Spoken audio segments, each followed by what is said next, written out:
Welcome, everybody. I'm glad you're here. Looks like we've got enough sandwiches for everybody, so snag one on the way out too. I'm very excited about today. I think in a complicated, sometimes hard to understand world, that some of the work that these folks are doing, to me, is some of the most encouraging stuff around.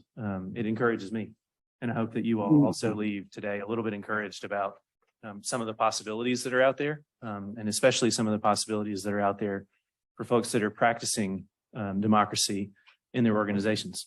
Many of you know me, but I'm Mark Hand. I'm the co-founder of the Employee Ownership and Workplace Democracy Research Cluster here, along with Grant Hayden.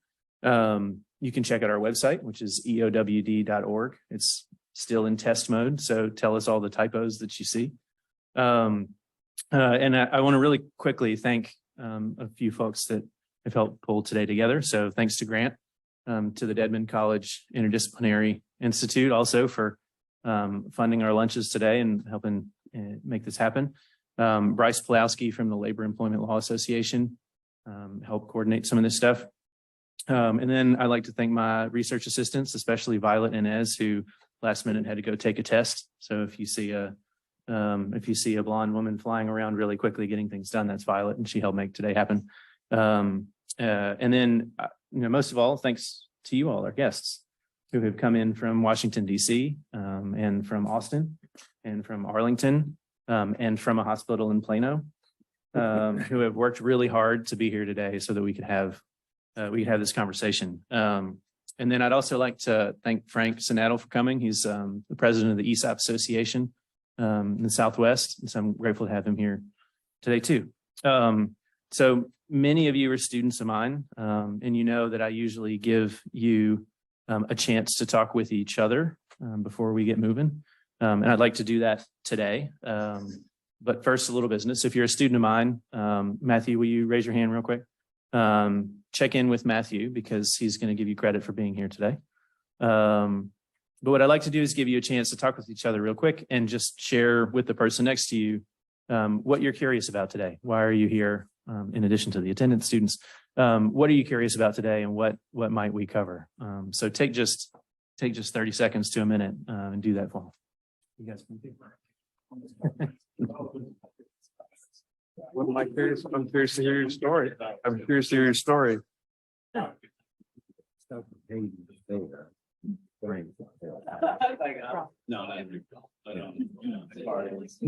Doesn't talk to you anytime. I didn't either. I tell you that for Steve Lee. Steve and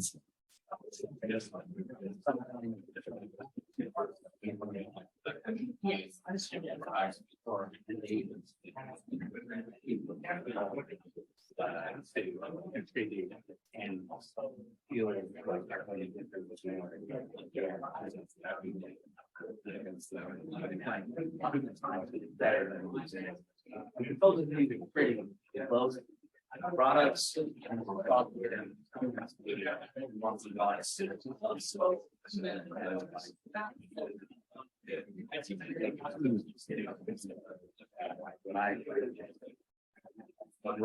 Right. and it seems like in my mind, this.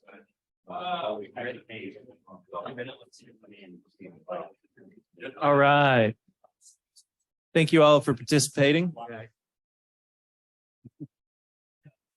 And I'd love to hear from a few of you, some of the things that you're curious about, some of the things that brought you here. There's some of you that have just questions right out of the gate that you want to make sure that we cover, things that you're curious about and brought you here.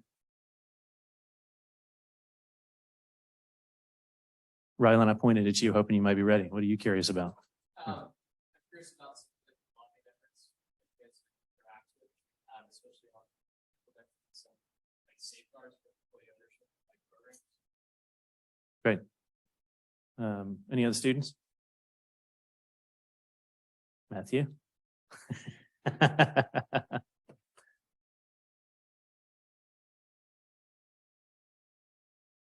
Good. Thanks, Olivia. Go ahead, Ian.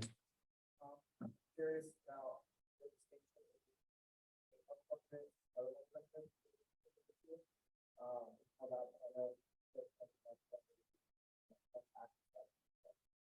Great. Non-students, you're welcome to raise your hands. You're welcome to raise your hands too. Yeah, Annalise.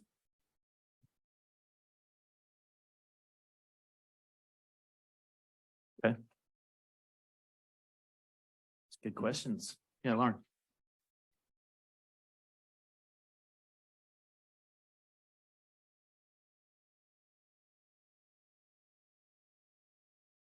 Great questions. And I say that because we have the answers. Good. That's awesome. If more questions come up, we'll give you another couple of moments in the middle and at the end to ask questions. But let me quickly introduce you to our panelists. And I'm gonna go one by one rather than all at once and ask you a question along the way as you introduce yourselves.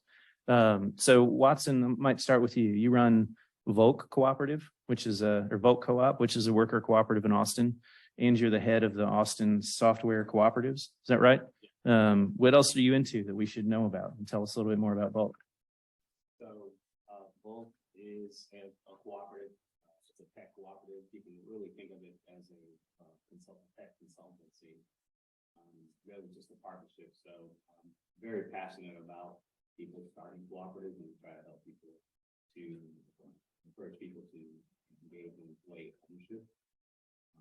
But that's really happening. That's great. Thanks, Watson. And Joe, you used to be the owner of ACP International, which started in 1986, but also kind of in 1863. Is that right? Yes. Yeah. Yes. And it says that you're an identification manufacturer. What is that? Tell us a little bit more about ACP. We are a manufacturer that makes products that identifies telecommunications and gas pipeline networks. If you see a sign that says, "Before digging, call 811," we maybe made that sign. Somebody has to make them, so we're a company that makes them. We started in 1986, and the reason you said 1863, we recently bought a company that was founded in 1863, the same year Lincoln gave the Gettysburg Address, and that company had been continuously operating since then. That's great. Thanks, Joe. And then Courtney Whittaker, you've been at ACP for LinkedIn Suggests over 15 years. Yes, 17 years on April 11th. That's great. And it sounds to me like you're the one who's going to make employee ownership work at ACP. Tell us a little bit more about your role there. Currently what I'm doing, we founded a committee, the Employee Communications Committee, just to kind of educate our employee owners. Since we are a manufacturing company, we have a lot of people that work on a shop floor that aren't really involved on the business side. So they see colors, where do I punch holes and things like that. So we try to communicate with them on a monthly basis. We have an open book policy. We share our monthly numbers with them, show them how well we did, what we spent, what we made. We also try to just share company news and just kind of remind them, this is your company.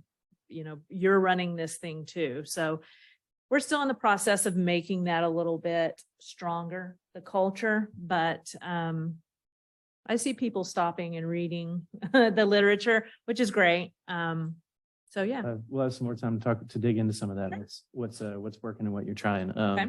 So Steve, you spent a majority of your career helping people figure out how to set up and run ESOPs, employee stock ownership plans. So what are those? And then where do they fit into the ownership landscape of Texas? Cue slides. Yeah. Well, thanks for having me. Steve Storkan. I am now the executive director of the Employee Ownership Expansion Network. And it's a national nonprofit whose mission, my mission personally, is to make every worker an owner. I think if you work for a company and you produce profits, you should share in the profits. And there's a few different ways you can do that. One of them being an ESOP. So I just have a couple of slides just to kind of tee up what's going on here. The silver tsunami is why this is all, this is why I do this. There are approximately half of the small businesses in our country are owned by people over the age of 50 or 50 to 55. And in Texas, what that amounts to is approximately 206,000 business owners. So 206,000 businesses. You can go to the next slide. 206,000 businesses, about 2.8 million employees, that produce almost $600 billion in revenue and have almost 120 in payroll. There are a significant amount of jobs that are going to have their business owner, the person that they go to work for, who's going to have to make a decision in the next 5 to 7 years on what am I going to do with this business. And unfortunately, a lot of them are going to think they have an owner that will come in on the white knight on the horse, I guess is what it is, come in and buy the business. And it's not going to happen. And they're going to close their business. They're going to sell their customer list. They're going to sell their computers, their equipment, and they're going to move on. And these people are going to have to find new jobs. And so that's my passion, is to take these 206,000 businesses in Texas and make sure that they know that employee ownership exists. And so we run the Texas Center for Employee Ownership, which is also a nonprofit, and try to get that message out. As far as what happens in Texas right now, from an ESOP standpoint, ESOPs are the biggest, the most widely used form of employee ownership. There's about 324 businesses that are ESOPs in Texas, which sounds like a decent number, but you can see it's, 0.012% of all the businesses in Texas. This has not penetrated corporate America. People don't know about this. And you can see all of the other numbers there. You can also see kind of the industries that these are in, at least in Texas. Most of them are in the professional services industry, financial. We're seeing a big change in construction, manufacturing, the oil business. We're starting to see some employee ownership there. But just to set the stage, and then we will get on with, the real nuts and bolts of this, but there are 3 forms of employee ownership that you can put in place in a company, and all 3 of them are represented here. I'm representing the ESOPs. The ESOPs are a retirement plan. So you form a retirement plan that gets capital and buys the business. So as an employee, you show up, you work for the year, and at the end of the year, for your sweat equity, they give you a contribution of stock into your retirement plan. It's not a today. I don't get any money today for being an owner. It's put into my retirement plan. And then when I leave the company or I retire, I have significant balance in my retirement plan based on how well the company does.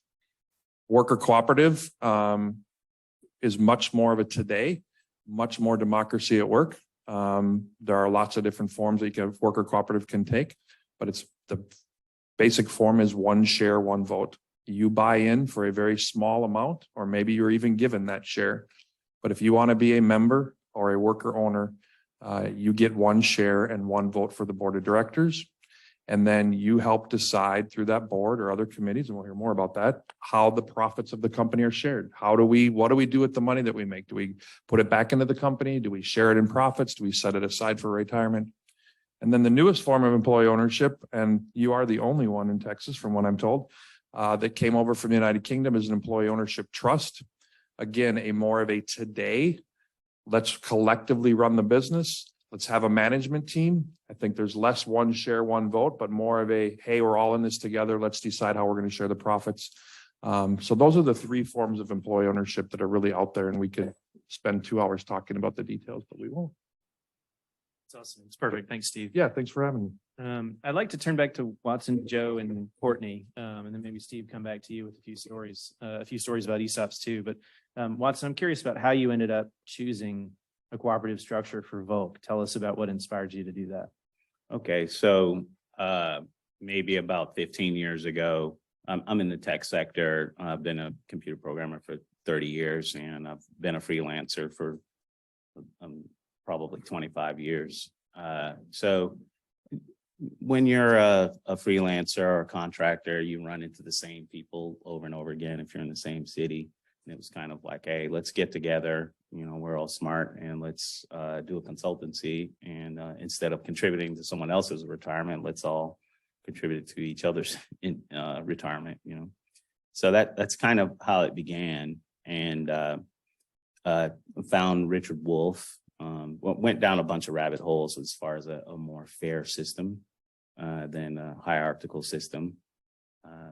But long story short, found Richard Wolff and found Democracy at Work, and read a bunch of his stuff and said, okay, this seems like a system that's been reasoned about, and I like the underlying principles behind it that back it as well, as far as ethically and stuff like that. So that's really how it came about. Yeah. Joe, you've been running ACP for a long time. Tell us about your journey to deciding that you wanted to figure out how to make employees owners, and why you chose the structure you chose. Sure. I started ACP when I was 24 years old in 1986, and I am the perfect example of what Steve described. I'm over 50, I'm 61. And when you get to be my age, you have to start thinking, well, what am I going to do with this business?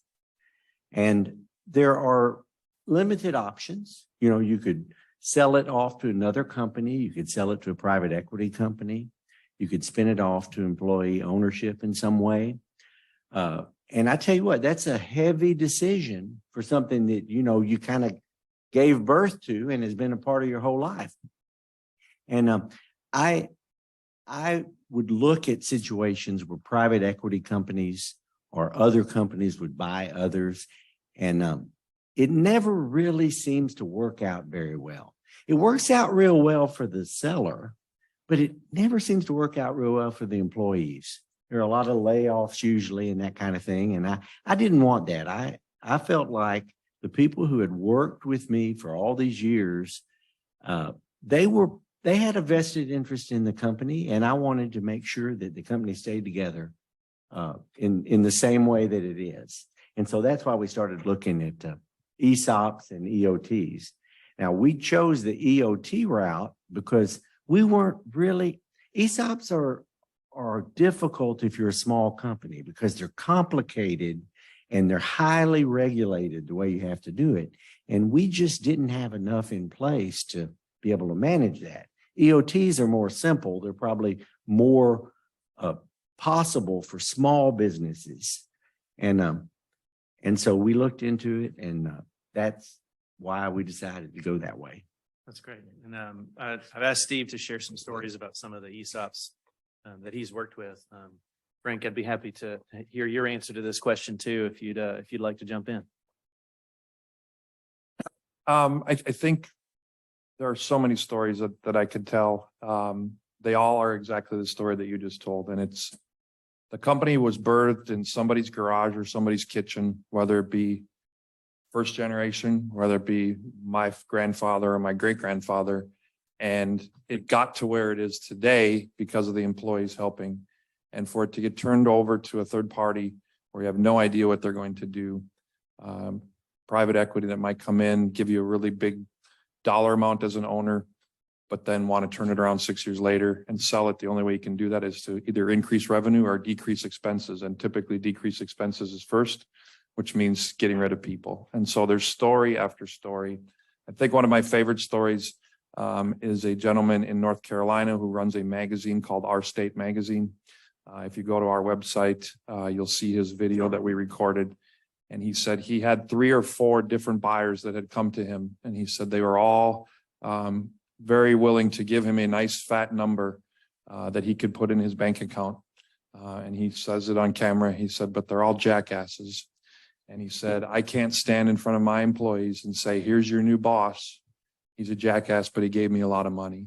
And that just sticks with me all the time, that Bernie, the 75-year-old gentleman, was so concerned about his employees that he took a little bit less to make sure that they could stick around and that they could, he knows that when he passes away, Our State Magazine will still be in place and the employees will be running it. So I think at the end of the day, most people turn to employee ownership because they want to leave a legacy. There are tax benefits for sure, but they just want to leave that legacy and they want to be able to see their name on the building. They want to live in the city that they grew up in.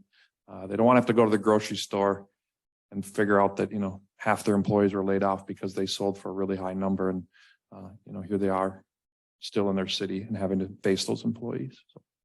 Thanks, Steve. Yeah, Frank, we'd love to hear from you.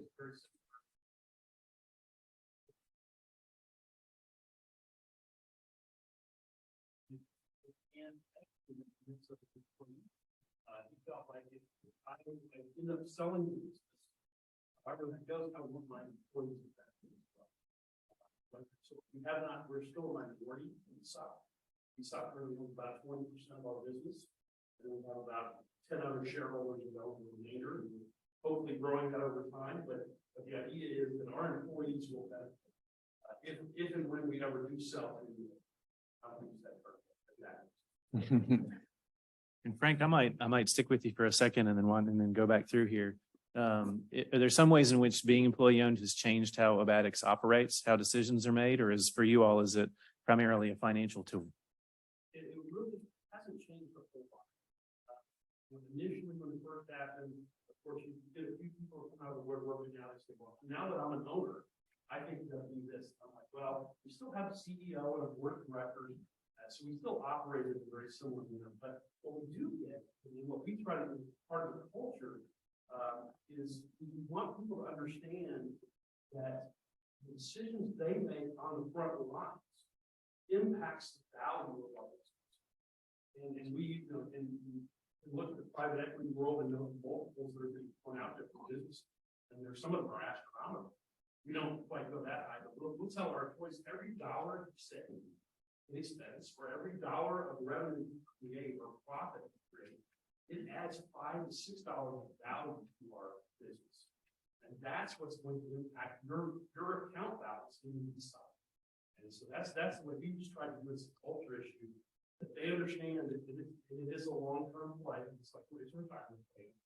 But they understand this every year they get a statement, the share price historically is going up. You can always predict that, but historically the share price has done very well. I get more shares added to their accounts. So they're now seeing their account balances. Some of them are significant. Thanks. Yeah, that makes sense. And Steve, my guess is that in your work with ESOPs over the years, you've seen different versions of this. Some folks that treat the ESOP mostly as a financial instrument, and then some folks that use it as a launching pad into changing how decisions are made inside of the company. Is that right? Yeah, I think the farther along that employee ownership gets with ESOPs and worker cooperatives talking to each other, I think the more and more worker democracy is happening inside of an ESOP, because in an ESOP, there is no built-in worker democracy. On Tuesday, if you're not in an ESOP-owned company and you transact, and on Wednesday you are an ESOP-owned company, nothing changes from a worker voting rights, worker democracy. You have to make that change. You have to implement something changing to give employees the idea that what they do affects the bottom line. And if it affects the bottom line, it affects their ESOP. Whereas in a worker cooperative on Tuesday, you look a lot different than you do on Wednesday. You still have the CEO, you still have a board of directors, but they're down the future. I think you do have much more of a vote and much more of a say. And it can go from one end to the other. You can talk more about the committees. You can make a lot of decisions differently inside of a worker cooperative. Great. Well, Joe and Courtney, I'd like to come to you because I know y'all are right in the middle of figuring this out. So Joe, when you decided to set up an employee ownership trust, you had to figure out how you were going to voice that to your employees and then what that would mean inside of the company. So maybe you could take the first half of that and then Courtney can talk about some of the work that she's doing too. All right. Well, it's a hard concept to get your head around, and it's especially difficult for employees. They're not familiar with what an employee ownership trust is. The best way to think of an EOT is think of a regular corporation where you have the stockholders owning the company, and then you have a executives and a board of directors running the company. Okay. An EOT is very similar, except instead of having stockholders, we created a trust, which is actually the owner of the company. And the trust is charged with being beneficial to the employees. So that's how it's really not an employee ownership. It's a trust ownership where that trust benefits the employees. That's how an EOT works. And that's kind of different than some of the others. But explaining that and communicating how employees have a role in the company, it's a challenge, especially for new folks. And Courtney has done a great job in doing some of that. Go ahead and. Well, the part he skipped over is how he told the entire company that they were now owners. Joe brought the idea of an EOT to me and we discussed it and we worked on it for about a year. We made the transition on 1/1/21. And then we had our employee safety meeting, which we have a main one every year, which involves everyone. kind of in the shop, just huddled around. We talk about some safety issues, how the year went. So Joe climbs up on a ladder and just announces to the whole company, I'm retiring and I'm transitioning out probably in 6 years. And we are now an employee-owned trust. And the whites of the eyes in the shop got really big. So it was a little bit of a shock to them, but we left everything open. If you have questions, come talk to Joe or talk to me. And then we kind of started rolling out more of employee owner meetings. And then we developed just this year, the ECC, which is the Employee Communication Committee. So there's 3 of us on the committee. We meet on a monthly basis. Once we get all the numbers in for the month, we try to pick leadership tips to share with the company, working with your coworkers, just little educational things for the entire company to learn, as well as news in the company, events coming up.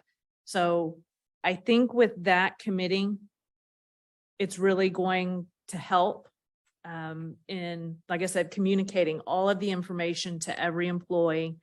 And we'll rotate out the members of the committee.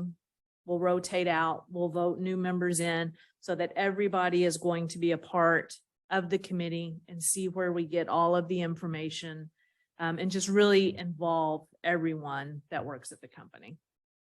Makes a lot of sense, Courtney. And then do you all have in mind that you're going to then incorporate employees into some of the decisions about the business? Have you thought that part of the roadmap? Yes. Already do. We have, we created what we call leadership teams. So we wanted to start with some teams that we already kind of had in place, like culture building and hospitality, which was formerly the party planning committee. And so we selected a group of people. We picked a leader. We said, hey, this is your baby. You can choose to meet monthly, quarterly, whatever you think works best for your team. And you're in charge of the parties. You're in charge of announcing anniversaries, birthdays. And it was our decision, mine and Joe's, mainly to pick the right person to head up each team. So we also have a facility team that takes care of, the floor, this door's broken, these building. things. Yeah, just the building maintenance pretty much. We have a safety team. And a safety team. And those are the 3 main ones that we have launched as of today. We have a lot of changes that have happened over the past couple of years, so we don't want to shock everyone to death with all of these new changes and who to go to for what. And it's worked out pretty well. It's given the leaders of the team a sense of ownership. And I don't have anybody coming by my office anymore saying, this door's broken. What do I do? And it's just Blaine is the head of the leadership of the facility leadership team. Go talk to him. And now people have started doing that. So I'm really happy that that's kind of taken a good hold on everyone in the company. And those people have really, owned up to that position and leading those teams. Thanks. I'd say it's a slow evolution. And part of the reason is the switching to an EOT. I mean, on paper, it was instant, but practically speaking, it wasn't, because the way I get paid for selling my shares of the company takes time, because the company has to pay it out over several years. And so a lot of the profits are still going to me as the former owner to purchase for the trust to purchase the business from me. So it's gradual. It's not like instantly we're an EOT and instantly I'm totally out of it. It takes a little while. Good. Yeah, I'd like to come back to that in a second. Joe Watson, you're at a co-op. Co-ops are known for being pretty thick when it comes to workplace democracy. So I'm curious about what decision-making looks like inside of Vulk and how you think about that. So as far as decision making, it's very similar to any type of partnership. You're going to run into some type of issue. You're gonna have to be able to resolve how, problems in general. And for my space like tech, computer programmers believe that, if you build a better mousetrap, the world will beat a path to your door, which is, false. So you're going to have to be able to resolve, someone's got to pay for marketing, someone's got to pay for sales and these types of things. And so that turns into you're going to have some type of conflict resolution. So you can do something simple like every Friday, that's going to be the governance day.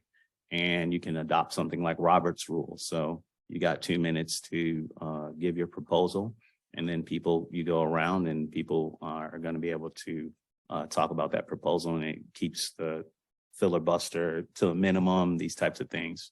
And you can get things done that way. That's great. Yeah, and one of the things that Watson and I talked about was that folks often assume that democracy can't really work inside of corporations. That's one of the bits of pushback. And Watson's response to that is that law firms do quite a bit of this. Yeah. And so do you have a view of how some of your management practices look similar or different to law firms or consulting practices, that kind of thing? Yeah, just anything where, it's the absence of a hierarchy. And you can have a hierarchy of the largest cooperative, Mondragon, with like 100,000 people in it. They have, committees and so on and so forth. They have elected representatives. So you can do that if you want. So there's different organizational structures you can have. But, me being passionate about taking away any excuse for young people to start an employee owned business from the get-go, you can do Robert's rules and that type of thing. Good. We're gonna go in a minute to talk a little bit about policy about these companies, because a lot of my students are in American government or public policy classes. So we'll head there in a minute. Before we do, I want to give you all a chance to ask questions about kind of the internal workings of the organization. We've all had questions about how decisions were made and how finances looked. And so if you all want to tackle those, feel free to take a stab. But then also, if there are other questions out there, we can stop for a moment. Go ahead.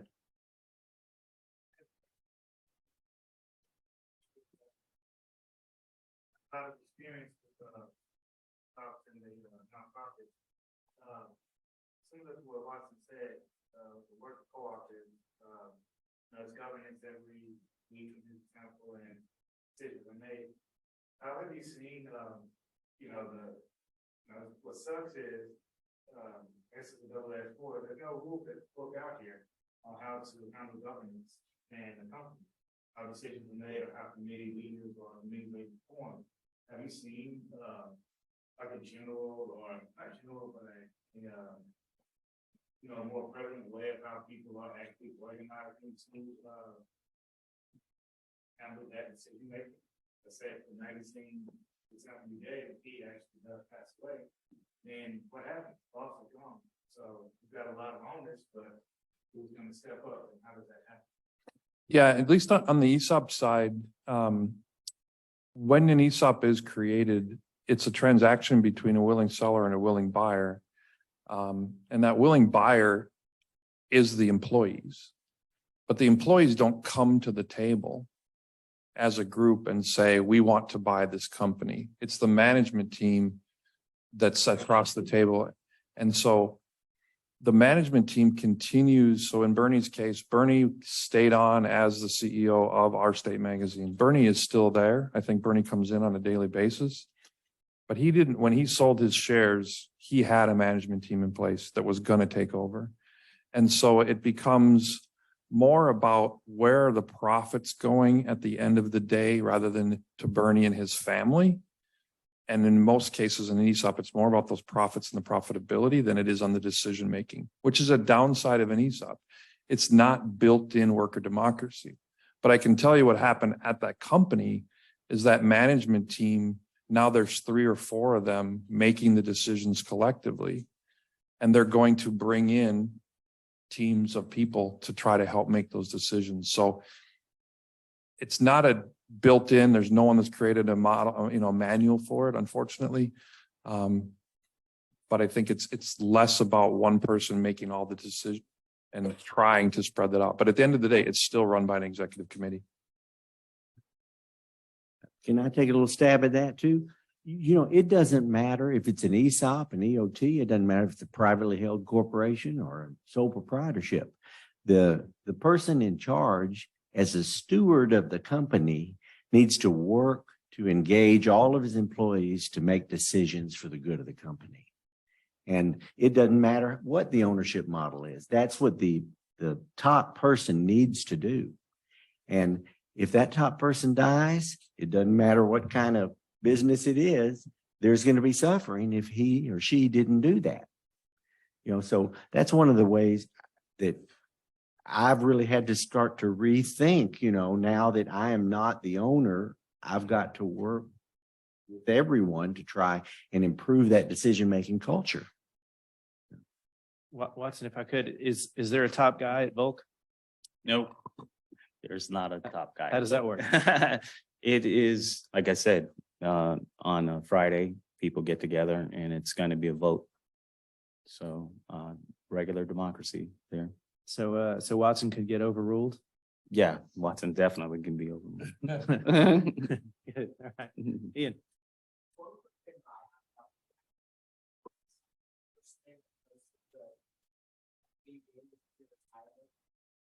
That makes sense. What happens if there's like an unexpected termination or something in the company? I know there's smaller companies, so it doesn't happen as frequently, but does that mean that they lose their equity in ESOP, or does that mean that they sell at current market value when it's So the ESOP of the three vehicles, the ESOP is the only one that has actual equity. It's still through a trust, but on an annual basis, you receive a certificate that says, I now own this many shares. And then on an annual basis, the company is valued. So if you leave, you have that certificate and you are owed what it says on that certificate. Now, there are lots of rules on how long it takes to get paid out, but you actually have equity. In a worker cooperative, you put $500 in. When you leave, you take $500 out. Maybe they put aside some money in an account. In an EOT, there's not actual equity. It's today, it's profit sharing. So what that brings up is the higher the turnover in a company, probably the less likely that an ESOP is going to be successful. It's pretty hard to run a retail store or a restaurant in an ESOP. They're out there, but it's pretty hard to maintain that. Usually what Joe's, oh, I'm sorry. Go Usually what Joe says with an EOT is naked in, naked out. You come in, you don't give anything. You don't pay And when anything. you don't pay anything. When you leave, you don't take anything. So if you quit on December 31st, when those profits come in for the year, you don't get them. So you leave it on the table. Olivia, I saw you had your hand up.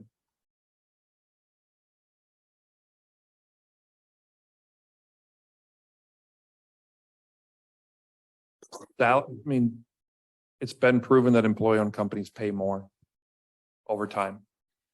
I'll just give you a really good example. My daughter's 25. She got her first job, got her undergrad, or got her master's. Went to work 4 months ago.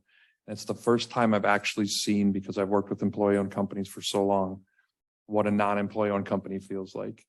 And when you think of salary, what she's getting paid, a lack of any decision making, you're here from this time until this time. It's just such a completely different feel. And I mention that because no, joining an employee-owned company doesn't change your salary. You don't get a dividend in an ESOP anyway. There are dividends and other payments there, but I think joining an employee-owned company, you can almost guarantee your benefits and your salary are going to be higher than a competitor company. And then you can say no. Worker cooperatives pay more. But yeah, go ahead. to me, worker cooperatives are in some of those businesses are really working hard to get a profit. I mean, I admire what you do because that governance creates. Yeah. Yeah. As far as worker-owned cooperatives, I want to say democratically or worker-owned firms in general. Yes, on average, they can be paid more. I would I would rather sell cooperatives, or not cooperatives, but employee-owned firms on resilience. So people can elect to, if you have another 2008 or 2023 maybe, you can elect to, everyone takes a pay cut if you want, and that kind of thing keeps, so you don't have to lay people off. That I think is the selling point I would go for. The other side is to be frank about it. With him, you could say employee owned, but definitely with cooperatives, you have the problem of brain drain. So someone can come and take your best people and offer them a whole lot of money, and they could leave. You know, so the very top end, like you might not imagine a Steve Jobs or something at a cooperative, or really, you know, unless out of the goodness of his heart, which he probably is not going to do that. So that's an issue. But on average, I agree, you can probably the lower end, or people are, on average, I should say, people are going to get paid more. How does that play out financially for employees inside of ACP, inside of the Employee Ownership Trust, or how do you imagine that it will? Well, we kind of have a little different philosophy, and we have since the beginning of the company, but we pay people notoriously low as far as an hourly rate and salary, but we have a lot of incentive programs, and a lot of people in our company make more than double their base pay with incentive. So the Employee Ownership Trust is an additional incentive on top of that. There will be an annual bonus for every employee. So if you were to look at the W-2s of our employees, they're considerably higher than other type of companies. If you were to look at the base pay, they're not. And so that really was appealing to us with the EOT, to be able to offer another form of incentive. I tell you, another thing that is really great about that kind of a system is you have people who appreciate the overall package of their employment, rather than just saying, oh, I can make 50 cents an hour more at so-and-so. Because generally the people who say, oh, I can make 50 cents an hour more at so-and-so aren't really that great an employee. The smart ones look at the whole package. And so that gives us an advantage. We got some smart folks working for us. Thanks. So I want to switch over to policy real quick, and Courtney Watson and Joe, I'll come back to you here in a moment. But I know that this is a lot of what Steve is working on. And then Frank, you may want to jump in here too. But I'm curious about, as you look across the U.S. And Texas too, but as you look across the U.S., what's happening in terms of policy types of businesses? What should we know about? So there are a couple of barriers to entry to employee ownership. Why are there not more employee-owned companies? Number one is lack of education on this topic. People don't know about it. I tell people it's the greatest thing since sliced bread, and nobody knows about it. You saw the minuscule number of businesses in Texas that are employee-owned. So outreach and education is number one. Number two is access to capital. You were lucky enough to have a long runway. You've got 6 years for the company to pay you off. There's a lot of people in your situation who have come to the table and have woken up after COVID and said, I don't ever want to go through that again. Our business, I almost lost everything that I'd created, and I need to sell now. So we come to them and we say, well, you can get a loan. We'll pay you back over the next 10 to 12 years. And they say, it's not enough. And so lack of access to capital, lack of people, lack of banks to lend the money to buy the business. So those two things we're seeing across the country in different states and at the federal level, where employee ownership is finally hitting the mainstream to a small degree, to say, if businesses do better, if they're more resilient, if all these things are about employee ownership are great, then why don't we have policy to do that? So at the federal level, in the 2022 spending bills, the omnibus spending bill that was passed by Congress, they authorized $50 million over the next 5 years to be used by state governments to expand employee ownership awareness. And so each year there's a new allocation. So over 5 years, an average of $10 million that can go to states. So that's at the federal level. So we're super excited about that with the Texas Center for Employee Ownership, being able to apply for dollars to go out and do seminars like this. At the state level, we're starting to see more and more. It feels like once one state is successful, every other state has the FOMO, fear of missing out, and saying, well, if Colorado's doing it, why aren't we doing it in Wyoming? And if Wyoming's doing it, why? And so Colorado has been the leader in employee ownership. Their governor, Governor Polis, came in. He had owned a company. He had employee ownership inside of it. It wasn't an ESOP or worker cooperative. It was strictly stock options. And he made lots of millionaires in 1-800-Flowers when he sold it. And he is a true believer in employee ownership. So when he was elected as governor, he said employee ownership will be in the state. And just as a result of Colorado taking that lead, we're starting to see states like Washington, California, Texas now has a bill on the table, Minnesota, Missouri. There's all sorts of states that are popping up wanting to do different things. And so it's this kind of, we've got momentum now. Now we just need a couple of them to come through and actually get funded. Good. Frank, is there more that you're seeing at the ESOP Association that we ought to? Really more. Do a lot of it.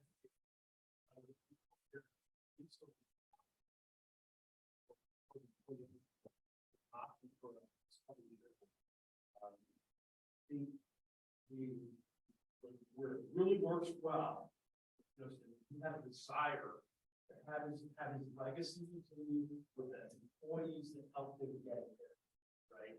That's when you have an owner like that. ESOP is almost, or ESOP or trust is almost like a no-brainer. It's just when you have someone else who's just like, I'm just here for the payday at the end. And as the owner, I built this thing so that I get massive payday at the end. ESOP may or may not be the best solution there, but that's okay. I mean, it's that's capitalism, right? So my goal is to just educate people on ESOP and employee ownership. I think any employee ownership, whether it's ESOP or not, it's a great way to build a business. And I can tell one other story. I know there's people here, students that are on the policy side. Something that was interesting to me recently was California created a 7-prong policy for employee ownership. It had 7 different things that they wanted. At the end of the day, when it got to the final, 12th hour, 23rd hour, they stripped it down and only left one in it. And that was that they were going to fund an employee ownership office in the governor's office. All other 6 things that we wanted in California got stripped out at the last minute. We used that bill in California and someone in Washington picked it up. And it looks like in the state of Washington, that might come out. Again, we could hit the last hour and get it stripped down. But it looks like all 7 of those things will be in Washington. 3 weeks ago, we went to the Hill in North Carolina with their assembly. We brought that bill with us in Washington. We were supposed to have a group of companies that came with us. There was 3 people that went. None of us were an employee-owned company. We happened to leave that Washington state bill on someone's desk. And now tomorrow they're going to jacket a bill in North Carolina. So if you're thinking about policy, nobody wants to create it from the beginning. You can go to state after state and say, we should do this. But the minute you make their job easy, we had a senator in the North Carolina Assembly pick it up and say, well, I'll run with this. I'll be your co-sponsor. We had talked to him for 2 years and he was interested, but the minute we made his job easy. So if I had any advice from a policy standpoint, make their job easy. And if they believe in it, then they'll run with it. That's good. Joe, Watson, Courtney, are there ways that policy has helped shape some of your decision-making that would be helpful to share with students, or policies that you wish you could see put in place? No. Well, actually, with an EOT, there really isn't any policy. I mean, nobody knows about it. We had the governor visit our company. It was a real surprise. And I told him, I said, we have just converted to an trust. And he said, what is that? I mean, nobody knows about them. They're from in the United Kingdom, they were started, but very few people know about EOTs. And there are really no benefits, to my knowledge, or policy advocates for EOTs. We just have a lot of educating we need to do. Yeah, there's there's law in Texas and like we were saying, there's law in Colorado for that supports a legal entity called a cooperative. Personally, the Colorado law, from what I've seen, is more mature as far as managing, how people come in and go out. So we're looking towards that for helping people start other entities, but it would be nice if Texas caught up with the Colorado law. So Watson, you're actually thinking about starting a cooperative in Colorado rather than Texas because the Colorado law makes more sense for you? Yeah. Even with the questionable taxes over there. It's still- So even though taxes are lower in Texas, it might make more legal sense. Yeah, to even look. We've got a few minutes left. I want to open it up to questions for you all, or maybe you'll have questions for each other too. What kind of questions we have in the audience that we haven't covered yet? There was a question over here about P&Ls and, financial reporting. I don't know if this will answer your question, but there is a system called The Great Game of Business. If you want to read a book about sharing financials and P&Ls and how you can affect the bottom line, the book by Jack Stack, The Great Game of Business, that is a financial model that is used by many different employee-owned companies as a way to teach people on the manufacturing floor. Have you started it? I have not. You know of it? Yes. So Great Game of Business, there's a bunch of ways you can do that, but a lot of very successful employee-owned companies share their financials in some way, shape, or form. Do you share financials? Okay. And when people hear about sharing financials, it's scary. Like, well, if we share financials, then everyone is going to know what the CEO makes. And there are some companies who say, we don't care if you know what the CEO makes. This is what he or she makes, and this is what everybody else makes. But for most people, it's a line item. It says the salaries for this quarter were this in total. The, expenses for travel were this and this.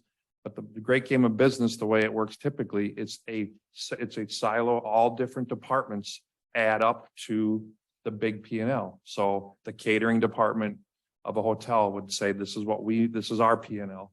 The housekeeping would be this P&L. So they do all of that in a weekly huddle meeting. So it's a really interesting, if you're interested in P&Ls and how that works, the Great Game of Business is something I would definitely encourage you to look into. Not to mention the Jack Stack's story is just unbelievable. So. Go ahead, Ron. It seems like people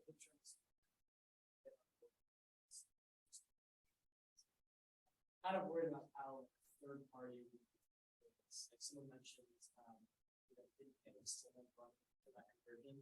why would a bank want to lend money to have outgoing management step away? Like, why would they choose to take the risk of funding and potentially destabilizing a bank? Why there's not a lot of banks that do this. They don't understand it. So I mentioned that it's a seller on one side, buyer on the other side, and the buyer is represented by a corporate trustee typically. So a bank trust company will represent the employees. And it's the job of that trustee to convince the bank that they have taken every possible scenario to indicate, and thought about every scenario, including how diverse are the products? Do we have one customer? And if that customer leaves, all of these profits go away. Do we have a management team that can manage this? Have they proven it? Or does the owner just say, yeah, they're ready? Or have they done it? So you have hit the nail on the head. Banks don't lend for these. And that's why we have to find the capital for people who believe in employee ownership and believe, because the statistics of the default rate on loans for employee-owned companies are unbelievably low. I can never remember them because they are so low, but compared to a typical bank loan, they are just unbelievable. No one misses their loan payments in an employee-owned company. One thing I might add there is that lenders, like policymakers, want you to make it easy for them. And so if bankers don't already know about this system, or if lenders don't already know about the system or any of these types of companies, they're probably just not going to take time to get educated about them. And so that provides both an arbitrage opportunity for someone who knows about these things and wants to figure out how to come in and finance them. And it also means that one of the things that we're working on now is how you might educate, say, credit unions about these possibilities that might be in a position to know the companies that would be appropriate for that kind of financing. So there's still plenty of businesses to be started, including financing some of these some of If these. you don't have a bank loan. Bank of Joe, right? Right. And that's the unfortunate part is if you wouldn't have had the capability to carry that note, you would have sold to a third company and walked away. And that's what happens every day because we don't have the lenders and we don't have people like you who have the time and really want this to work. Might have time for one more. If we've got one, go ahead, Dylan.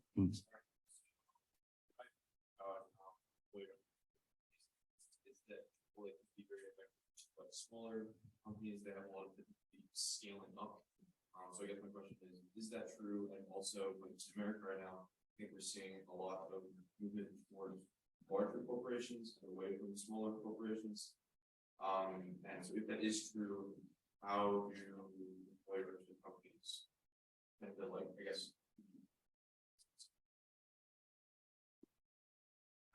Go ahead. I think the worker cooperative is what's helping. Yeah. Worker cooperatives and EOTers are helping small businesses become employee owned. As far as scaling up, the biggest cooperative is called Mondragon of Spain, and they've got over 100,000 employees. There's also, I think, jail partnership in Europe, and they have over 60,000 employees. So it's definitely possible.